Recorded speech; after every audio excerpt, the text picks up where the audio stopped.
In this module, we will be reviewing formative assessment practices to inform instruction. We are currently teaching in a climate that requires much time be dedicated to high-stakes assessment. Standardized assessments are mandated and often used to make important decisions about learners. These assessments, however, cannot be used to inform instruction as the results don't often arrive to us in time to make subsequent and timely instructional adjustments. In reality, in Tier 1, our focus is on formative classroom-based assessment, which helps gauge what students know and where additional or different instructional experiences are required. Formative assessment is one essential aspect of ongoing student data collection and analysis that teachers need to routinely consider. When part of an ongoing cycle, data analysis and formative assessment, planning, and delivery can be used for washback, which means that assessment results help determine reteaching, alternate engagement, revised grouping, and/or extension activities to enhance learning. Furthermore, routine, low-stakes formative assessment allows for retrieval practice, which we know supports learning.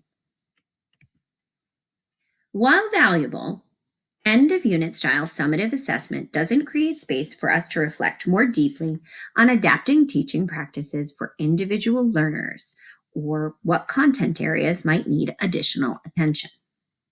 To be a truly useful data set, formative assessment should be ongoing and authentic.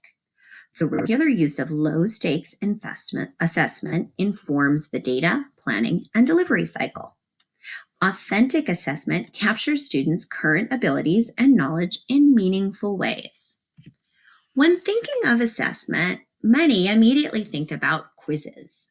Quizzes can provide important washback opportunities, and they do the work of practicing retrieval. But there are also many other kinds of formative assessment that you can consider using. For example, consider making use of student-designed or student-completed question sets, visuals, graphic organizers, entry and exit tickets, presentations, student-designed projects, and reflection or dialogue journals. Teachers can also listen in as students participate in group work and negotiation and collaboration regarding meaning of a particular content area. In this case, it's really imperative to track the data so that you don't rely on anecdotal memory of student participation.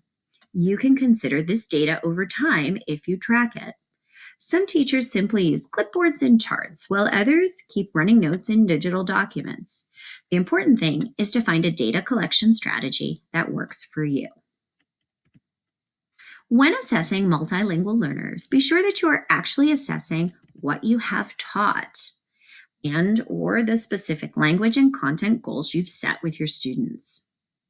Sometimes multilingual learners' content abilities are misjudged because assessments create language barriers to accessing the content.